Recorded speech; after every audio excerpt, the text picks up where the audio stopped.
오늘은요, 마귀의 먹잇감이라는 제목을 가지고 함께 말씀을 나누고자 합니다.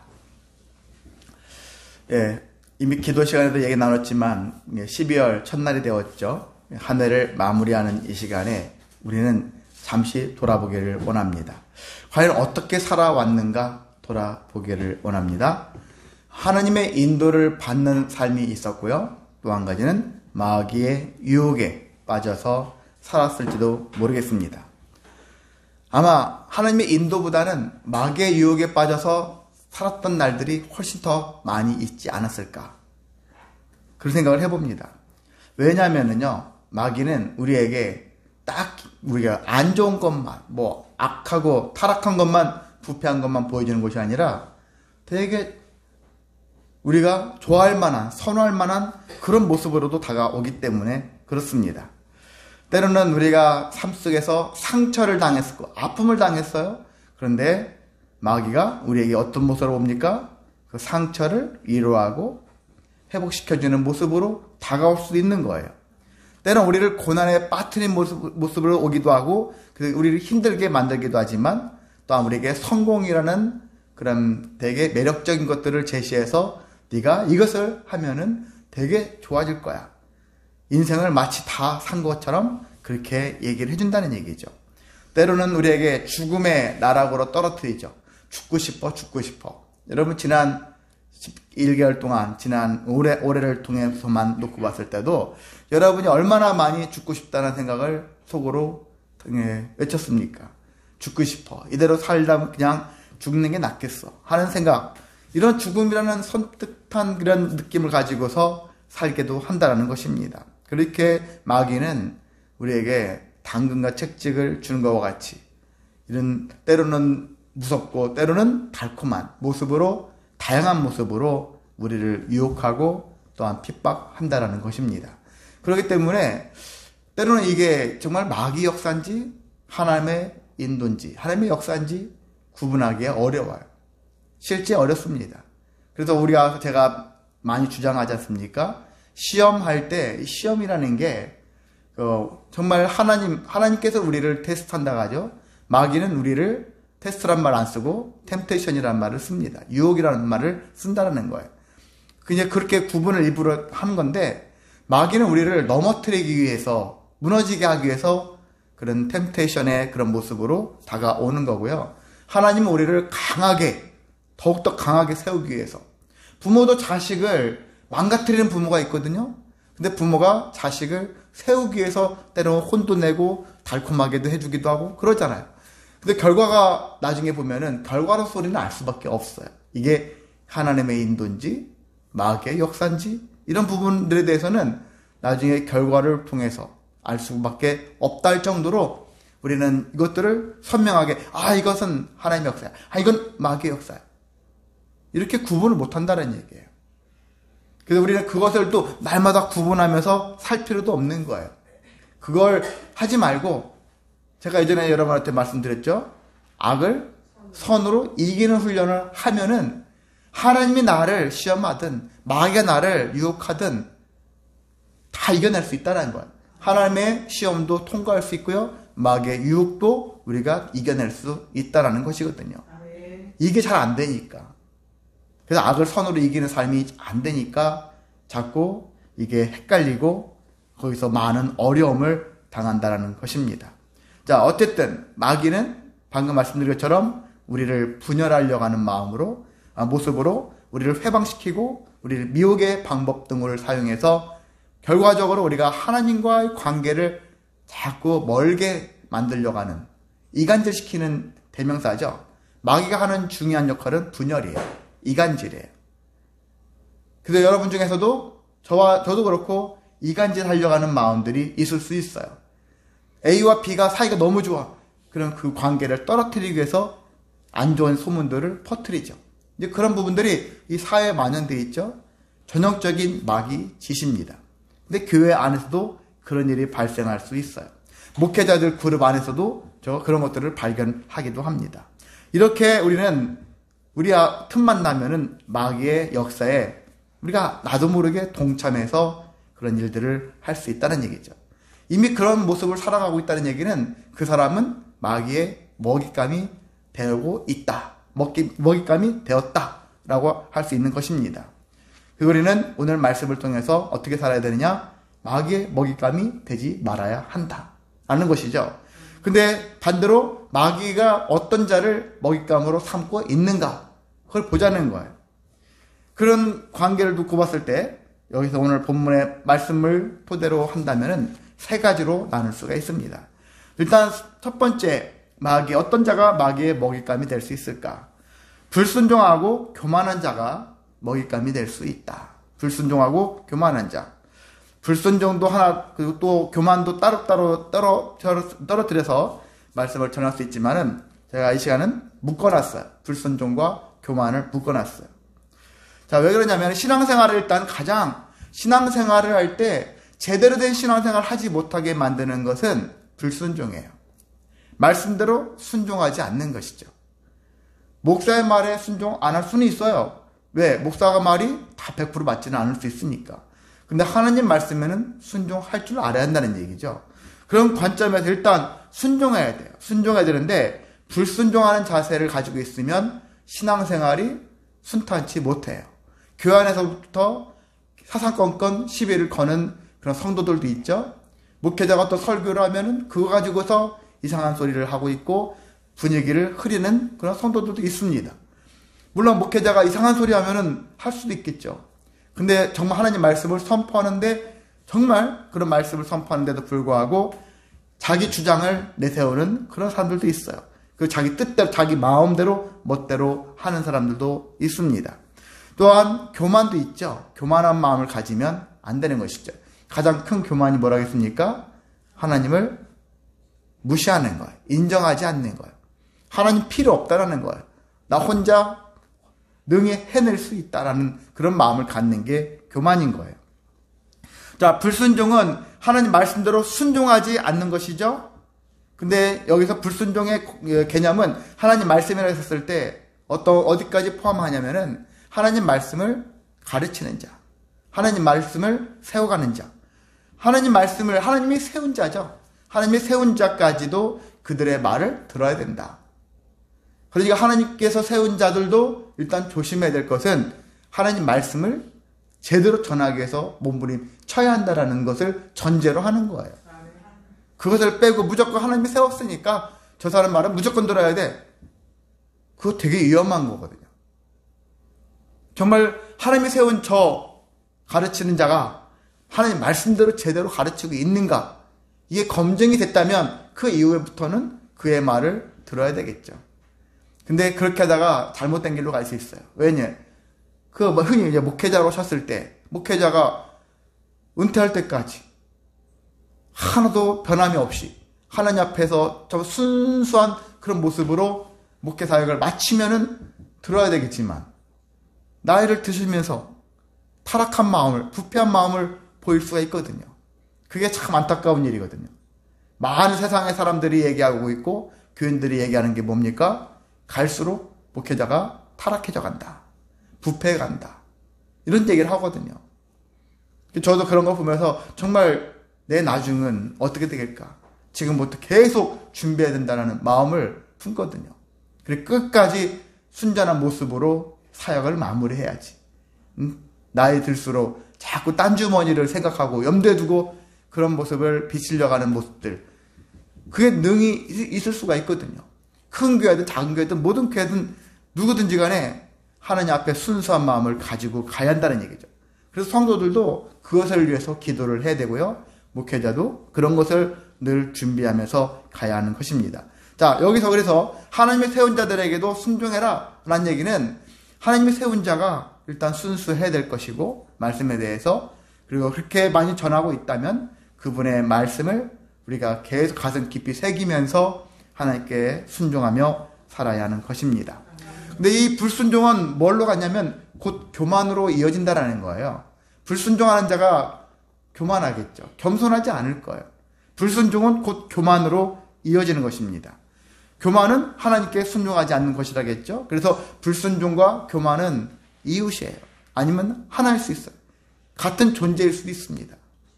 그러니까 교만한 자가 불순종하는 거고 불순종하는 자가 교만한 자다. 이렇게 생각하면 될 것 같습니다. 근데 마귀에게는 이 불순종하고 교만한 자가 한마디로 타깃이에요. 여러분도 만약에 전쟁을 한다고 했었을 때 스파이들, 밀정들이 왔다 갔다 하잖아요. 누가 타깃입니까?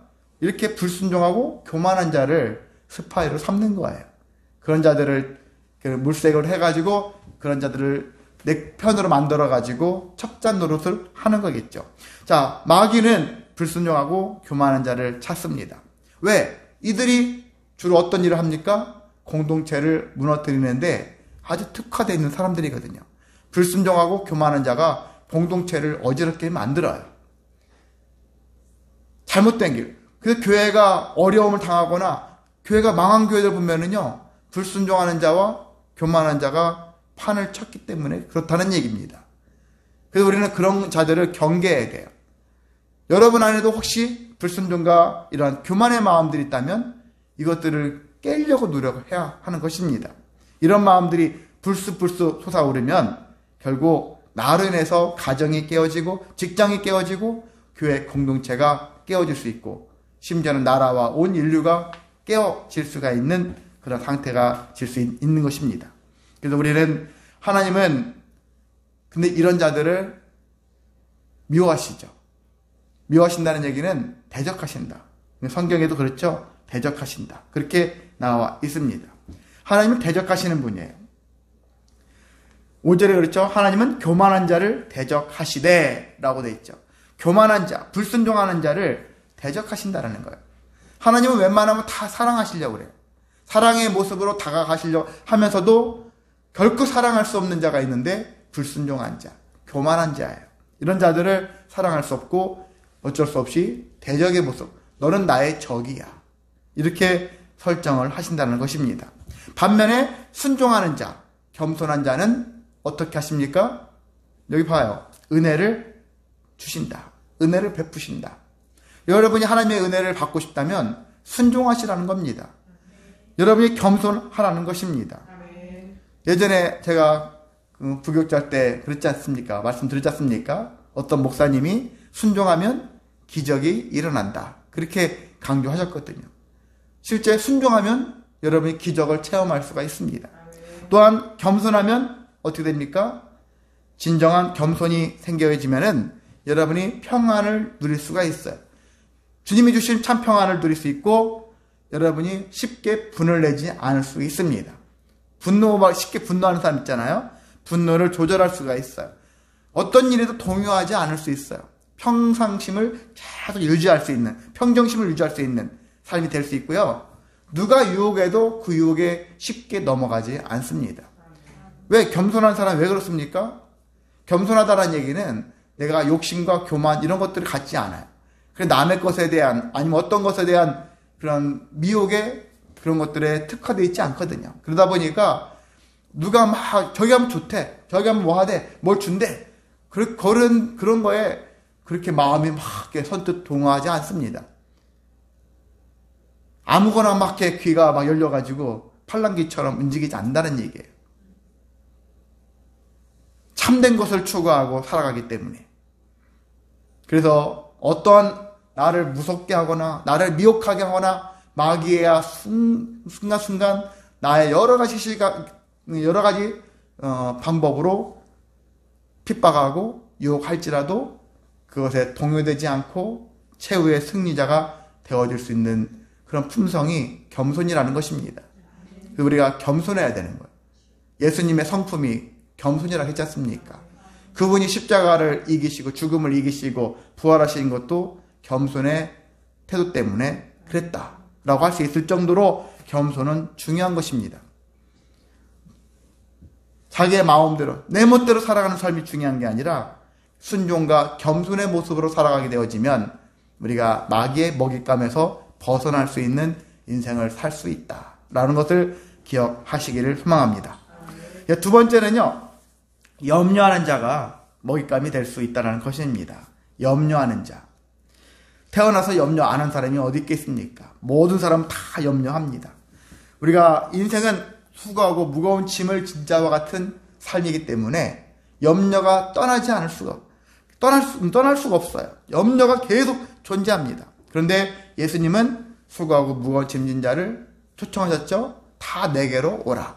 그 안에는 두려워하고 불안한 자도 와라. 절망하고 낙심한 자도 오고 염려하는 자도 근심하는 자도 나한테 와라. 그런 얘기예요. 수고하고 무거운 짐진 자만 가는 게 아닌 거예요. 내 마음속에 무너질 것 같고 괴롭고 정말 너무 힘든 영혼들, 어찌할 바 모르는 영혼들, 그런 모든 영혼들도 다 예수님께 가야란 얘기죠.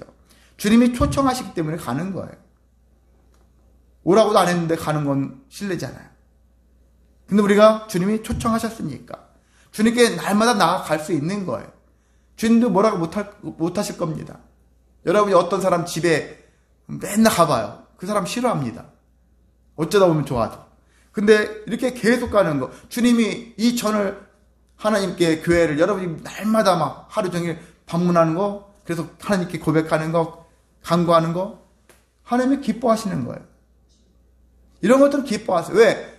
주님의 초청에 우리가 응답을 하는 거니까.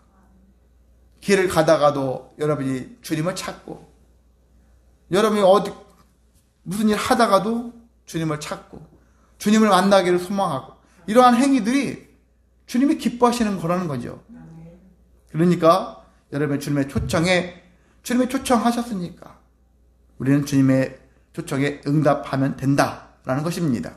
자, 그래서 우리가 수고하고 무거운 짐진 자, 염려, 근심, 불안, 두려움, 이 모든 것들을 가지고 주님께 가면 뭐가 있을까요?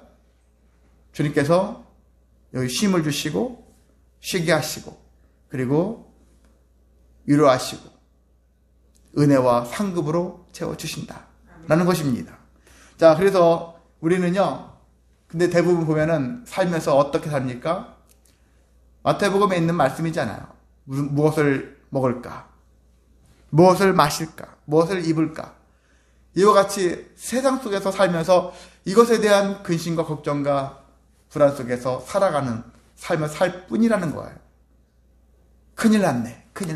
이런 마음을 가지고 살 뿐이라는 것입니다. 그런 마음이 들면 주님께 나아가야 되는 것인데 그냥 염려, 근심만 하면서 살 뿐이라는 거예요. 두려워하며 살 뿐이라는 것입니다.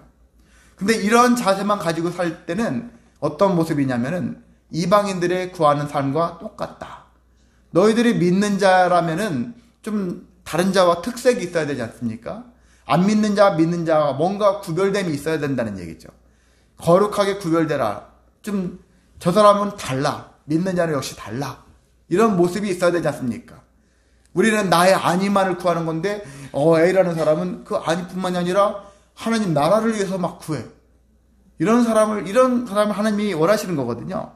그래서 예수님이 그러지 않습니까? 그것들은 이방인들이나 구하는 것이지 너희는 이것들 구하는 것을 먼저 하지 말고 구하지 말라는 게 아니에요.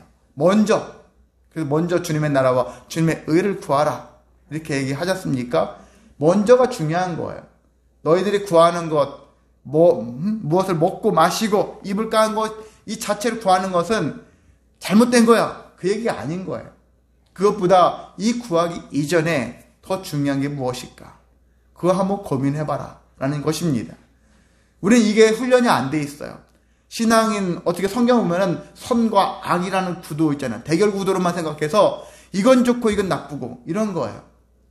교회는 좋고 교회 바깥은 나쁘고 이런 개념으로 항상 선과 악이라는 이분법적인 사고로 생각할 때가 많거든요. 근데 저는 이것을 좀 바꿔보자는 거예요. 그런 것이 아니라 여러분 돈은 중요하잖아요. 돈 불필요합니까? 건강 불필요합니까? 명예, 권세 쓰잘데없는 것입니까? 세상 것이라고 그렇게 치부하고 다 발로 차 버릴 것입니까? 그게 아니지 않습니까? 그것도 중요해요. 근데 더 중요한 것이 하나님이 주신 구원의 은혜다 이런 것이죠. 그래서 이 삶의 체계를 세워나가는 삶, 이것이 우리에게 무엇보다 중요한데 이 훈련이 안 돼 있어요. 그래서 우리는 먼저가 중요하거든요. 먼저 무엇을 할 것인가? 살면서 신앙생활하면서 먼저 할 게 뭘까? 이것들을 떠올리는 것인데 하나님과 관계되는 것이 가장 우선이다 라고 할 수 있고 하나님의 하는 일 중에서도 예수 그리스도와 관계된 게 최우선의 일이다 라는 것들을 여러분이 명심하신다면은 신앙생활이 보다 되게 즐거워요. 재미있어요. 안 그러면 여러분이 딱 잘라가지고 야 이건 가능하고 이건 하지마 이런 식으로 되어지면은 신앙생활 재밌습니까? 목회자가 매번 야 이것은 좋고 이건 나빠 이런 식으로 가르치면서 그 길로만 가면은 엄청 화를 내고 엄청 지적질하고 그게 행복한 신앙생활은 아닐 거예요. 그래서 저는 이러한 개념의 가르침보다는 체계를 세워가지고 가장 중요한 것들을 중심으로 인생을 펼쳐나가는 삶. 이것도 감사한 일이고요. 근데 이건 더 감사한 일이 됩니다. 이와 같은 이런 고백을 하며 살게끔 해주는 삶이 더 하나님이 원하시는 삶이 저는 될 거라고 믿습니다. 자, 그래서 우리는 이렇게 이미 우리가 살면서 뭘 먹고 마시고 입을까 하는 이런 고민들은 하나님이 다 때를 따라서 해결해 주신다는 거예요. 근데 불필요한 고백이 될 수 있다는 얘기죠. 불필요한 간구가 될 수 있다는 얘기죠. 알아서 하나님이 해주신다는 얘기죠. 여러분들 부모도 자식을 봤을 때 알아서 해주잖아요. 갓난아기 태어났을 때 엄마 오늘은 뭘 줘? 뭐 어떻게 입혀줘? 안 해도 부모가 다 계절을 따라서 때를 따라서 좋은 곳으로 다 먹여주고 입혀주고 키워주는 것처럼 하나님 우리에게 가장 선한 모습으로 해주신다는 것입니다. 그러니까 이런 것들을 구하며 살기 위해서 몸부림치기보다는 하나님 나라를 위해서 하나님의 영광을 위해서 의를 구하며 살아가는 삶이 진정한 복된 삶이고 또한 마귀의 먹잇감에서 벗어날 수 있는 삶을 살게 되어질 수 있다고 할 수 있습니다. 그래서 우리는 그래서 마음에 염려가 생긴다면은 염려가 생겼다 하면은 여러분이 제일 먼저 생각할 것은 염려랑 싸울 필요가 없어요. 책임을 전가하듯이 누구한테? 예수님한테, 주님한테 넘기시라는 거예요. 주님, 저 이 염려랑 다투기 싫어요. 이 염려 때문에 너무 힘들어요. 이 염려 주님이 좀 책임 좀 져주시기 바랍니다. 그렇게 염려를 주님께 맡기는 거예요. 내가 감당할 수 있는 걸 감당하는 거예요. 근데 도무지 감당할 수 없을 것 같은 게 있잖아요. 근데 이것도 우리가 이런 것들을 구분도 할 줄 알아야 되겠죠. 내가 감당할 수 있음에도 불구하고 아예 손도 안 대려고 하는 사람도 있어요. 그렇게 살면 안 되는 것이죠. 충분히 감당할 수 있는 것들을 감당하되 도무지 감당할 수 없을 것 같은 그런 느낌이 딱 들 때가 있지 않습니까? 그런 것들은 주님께 맡길 줄 아는 것이죠. 그래야지 인간적인 성숙함이 생기고 그 다음 믿음의 승리를 이뤄갈 수 있지. 아무것도 안 하고 그냥 기도만 하고 아무것도 안 해요. 그러면 되겠습니까? 내가 할 수 있는 것들은 해야 한다. 나머지 내가 못하는 것들은 주님께 맡긴다. 이런 되게 간단한 일이지만 이 간단한 일을 우리가 잘 하지 못하는 경우가 많습니다. 염려만 하고 살 뿐이라는 것이죠. 근데 염려를 주님께 맡긴다는 의미는 어떤 의미냐면은 주님께 던진다는 거예요. 주님께 던져버린다. 주님께 딱 예의 버르장머리 없이 던진다는 개념이 아니라 염려를 주님께 그냥 다 의탁해버리고 주님께서 알아서 해결해 주실 거라고 믿고 그냥 주님께 맡긴다는 의미를 갖고 있죠. 또 내려놓는다라는 마음도 있어요.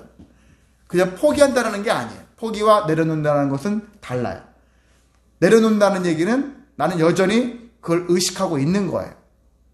이걸 내려놓겠습니다 하는데 여전히 여기에 대한 마음은 있지만 이것은 주님이 하라는 대로 주님이 이끄시는 대로 저는 순종하겠습니다 라는 뜻을 갖고 있는 거고 포기하겠습니다 할 때는 나는 이건 쳐다도 안 보겠습니다. 그런 개념인데 우리가 정말 악은 쳐다도 안 봐야 되겠지만 하나님이 주신 은혜인데 그것들을 쳐다도 안 보겠습니다 하는 것도 우스운 일이죠. 그래서 우리는 그런 마음이 아니라 내려놓는 마음, 하나님께 모든 거 다 맡기고 주님이 주시는 대로 살겠습니다. 주님이 이끄시는 대로 살겠습니다. 그런 마음을 가지고 살아갔을 때 마귀의 먹잇감에서 우리는 좀 자유로울 수가 있다는 것입니다. 아니면 왜 난 내려놓지 않고 주님께 던지지 않는다는 얘기는 내 안에 욕심이 있기 때문에 그렇거든요. 교만과 욕심이 존재하기 때문에. 그리고 앞에 말씀드린 것처럼 마귀가 나의 타깃이 됐다. 나의 먹잇감이네. 라고 생각할 수밖에 없다는 것이죠. 자, 그래서 우리는 성도에게 필요한 것은 무엇일까? 염려를 주님께 맡기려고 하면 어떤 마음이 필요합니까? 믿음이 필요한 거예요. 누구한테 내 물건을 맡겼을 때 이 사람을 못 믿으면 못 맡기잖아요. 마찬가지죠. 염려를 주님께 맡기려면 주님이라는 분이 누구인지를 믿어야 되지 않습니까? 그래서 성도에게 필요한 것은 믿음이라는 거예요. 그래서 믿음이 커지면 염려는 작아져요. 염려가 지금 현재 크다라는 얘기는 반대로 내 믿음 상태가 형편없는 상태예요, 지금. 그것을 돌아봐야 돼요.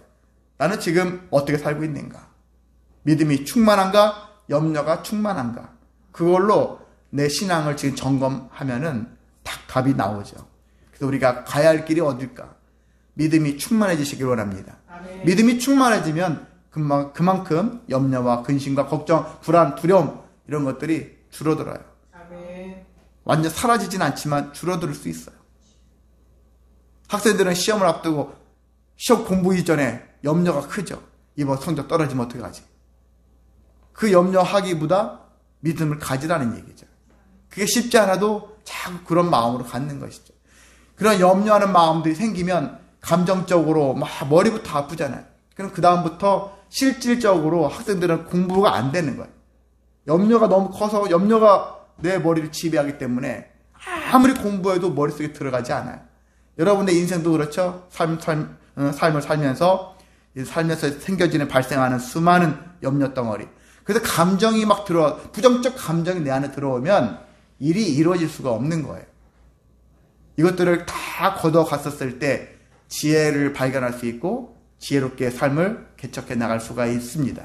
그래서 염려는 맡기고 부정적인 생각은 맡기고 주님께 주신 능력, 주님께서 우리에게 주신 능력을 잘 발휘하면서 믿음의 승리를 이루며 살아가심으로 인해서 여러분이 승리하시기를 소망합니다. 자, 마지막 세 번째는요. 분별력이 없는 자가 마귀의 먹잇감이 될 수 있다. 분별력이 없는 사람들이 있어요. 정신을 차리지 않는 사람들이 있습니다.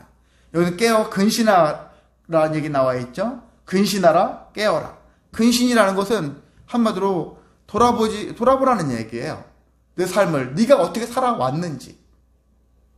학교에서도 뭐 잘못하면 너 근신 처분 이렇게 하잖아요. 이렇게 처분을 내리잖아요. 그런 건데 이러한 비슷한 것, 그 시간은 무슨 시간이냐면 내 삶을 돌아보라는 거예요. 네가 어떤 인생을 살아왔는지.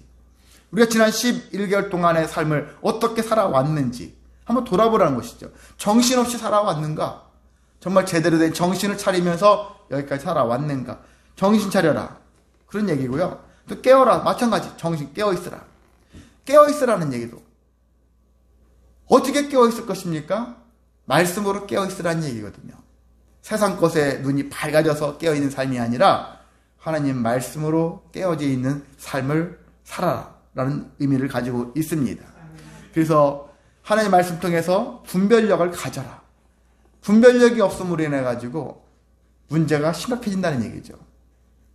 교회에도 교회는 그 누구보다도 하나님 말씀을 선포하고 하나님 말씀이 더 풍요로운 그런 교심에도 불구하고 그렇지 못한 교회들이 왜 그렇습니까? 모든 목회자도 다 분별력 있는 게 아닙니다. 모든 성도가 다 분별력 있는 게 아닙니다. 분별력 없는 사람들이 있어요. 여러분이 그 의사들도 그렇고 판검사들도 그렇고 세상에 수많은 회사를 경영하는 사람도 그렇고 모든 자들이 다 분별력 있는 게 아니에요. 분별력이 없는 자들이 꼭 존재합니다. 똑똑한데 분별력 없는 사람들이 있다라는 거예요. 공부머리는 되게 뛰어난데 삶을 살아가는 데 있어서 분별력 없는 그런 사람들이 꽤 많이 존재합니다. 그래서 이 분별력을 우리가 갖추기 위해서 몸부림쳐야 한다는 것이죠. 분별력이 있도록. 그래서 근신하고 깨어있는 가장 중요한 방법은 말씀 가운데 거하는 것이고 그 말씀을 바탕으로 기도하는 거예요. 그래서 말씀을 통해서 자꾸 묵상하고 말씀을 통해서 자꾸 내가 하나님께 기도하면서 하나님의 뜻을 발견해 나가는 삶. 이 삶을 자꾸 하다 보면은 분별력이 있습니다. 그래서 이것은요, 누가 다 만들어 놓은 것을 여러분한테 냉큼 받아 먹어라. 강요되어져서 그것을 학습해서 하는 삶이면은 어려워요. 왜? 그 사람이 준 게 뭔지 모르고 그냥 이게 하나님 말씀인 줄 알고 냉큼 받아먹는 사람이 있어요. 그렇게 하면 안 된다는 것이죠. 베레아 교인들은 어떻게 했습니까? 정말 그 말씀이 그러한가 상고했다, 묵상했다. 그러지 않습니까? 말씀대로 정말 이 말씀이 그러한가. 여러분한테 어떤 많은 요즘에 얼마나 많은 목회자들이 설교들이 전파를 타고 있습니까? 근데 아무 설교나 막 들으면 안 되는 거예요. 그 설교를 듣고서 정말 그럴까? 한번 막 내 안에서 그 설교를 다시 한번 음미를 해봐야 한다는 얘기죠. 그냥 듣고 그렇대 저렇대 이렇게 말하기보다는 과연 그런가? 과연 그런가? A라는 목사님, B라는 목사님, C라는 목사님의 얘기를 듣는 것이 나쁜 건 아니고 듣고서 그것을 한번 조합을 해보고 판단을 해보자는 것이죠. 그랬었을 때 내 생각과 저분들의 생각들 이것들을 조합해보고 정말 옳은 길을 자꾸 발견하고 찾아가는 삶 이런 것들을 하다 보면은 그때서야 그 사람이 분별력 있는 삶을 살아갈 수가 있는 것입니다. 그래서 우리가 이런 삶을 살아야 되는데 여기 보면은 중요한 게 또 있습니다. 분별력 없는 자가 살기 위한 먹잇감이 되지 않기 위한 가장 중요한 것은 뭐냐? 근신하라, 깨어있으라, 그 다음에 마귀를 대적하라. 마귀를 대적하라는 거예요. 근데 마귀를 대적하라 할 때 어떻게 하죠? 우리가 축사한다고 하죠. 축사. 예수 이름으로 명하노니 마귀가 떠나갈지어다. 이렇게 하면 마귀가 막 떠나가겠죠. 떠나가기도 할 거예요. 근데 다 떠나가냐? 그렇지 않아요. 마귀도 진화할 수 있어요. 예수 이름으로 명하면 무조건 다 떠나냐? 그렇지 않을 수 있어요. 중요한 건 그게 아니거든요. 안 믿는 자가 예수 이름으로 명하면 떠나갈지. 옛날에 뭐 드라큘라 나오면은 여러분 십자가하고 뭐 마늘인가요? 막 해가지고 하면 드라큘라가 막 떠나가고 그렇게 한다고 하는데 안 믿는 자가 일단 막 아무거나 십자가만 손가락을 하든지 이런 그 사람에게 중요한 것은 그게 아니지 않습니까? 뭐가 중요합니까? 믿음이 중요하잖아요. 믿음이 중요한데 믿음 없는 상태에서 단순하게 예수 이름으로 명하노니 정말 자기가 예수님을 믿냐 이거죠. 그렇게 하게 되면 마귀가 우스워요. 마귀가 웃는다는 얘기죠. 네가 예수를 믿기나 해?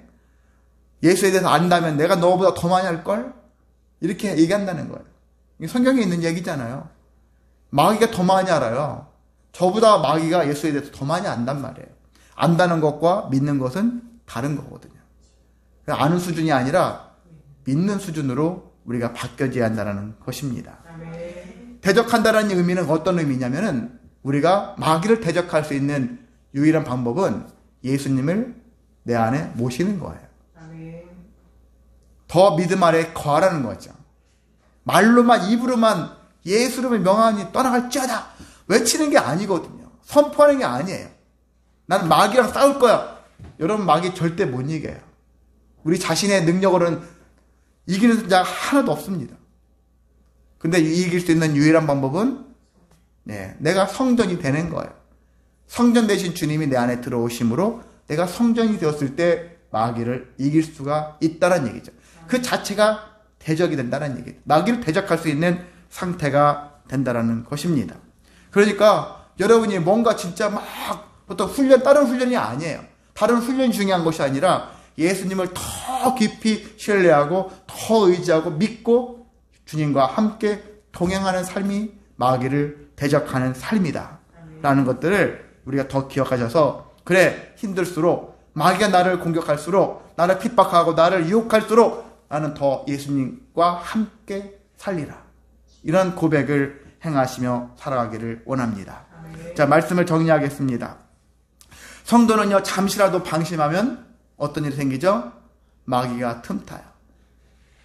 마귀가 어떻게 다닌다겠죠? 우는 사자같이 두루 다니며 삼킬 자를 찾는다.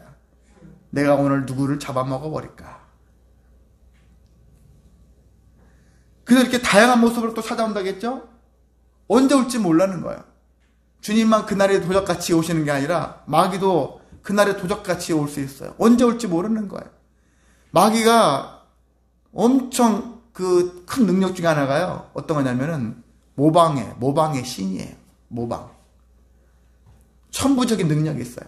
하나님이 경영하시는 방법도 알고요. 왜? 한때 그의 천사 출신이라고 했잖아요. 그리고 하나님이 나라에서 하나님이 어떻게 어떤 마음으로 어떤 식으로 운영하시는 걸 봐왔잖아요. 그러니까 자기가 나름대로 악이지만 분점을 차린 거야. 자기 나름대로 회사를 차렸어요. 어떻게 운영하겠습니까? 하나님 나라의 방식을 모방해서 하겠죠. 대신 결과물은 다른 거예요. 하나님은 우리의 영혼들을 위해서 이 역사하실 때 우리를 구원하시기 위해서, 마귀는 우리에게 역사할 때 우리를 멸망시키기 위해서. 결과가 전혀 딴판이라는 얘기죠. 그런데 그 과정이 어려워요. 발견하기에 어렵다는 얘기죠. 이 어려운 과정 속에서 우리가 할 일은 다른 게 아니고 더 주님과 함께 하는 것이죠. 아멘. 주님과 함께 어떤 현실과 상황 속에서도 악을 선으로 이기며 주님과 함께하며 인생을 살아갈 때 우리는 순종할 수 있고, 그리고 겸손할 수 있고, 주님께 맡길 수가 있고, 또한 말씀을 제대로 분별하면서 하나님 뜻 가운데 살아갈 수가 있다는 것입니다. 이런 삶을 살아갔을 때 우리는 마귀의 먹잇감이 안 되죠. 하나님의 귀한 일꾼이자 자녀이자 성전이자 교회로서 주신 은혜와 상급을 누리며 살아갈 수가 있습니다. 그러한 인생 되시기를 주님의 이름으로 소망하고 축복합니다. 아멘. 예, 이제 다 같이 일어나셔서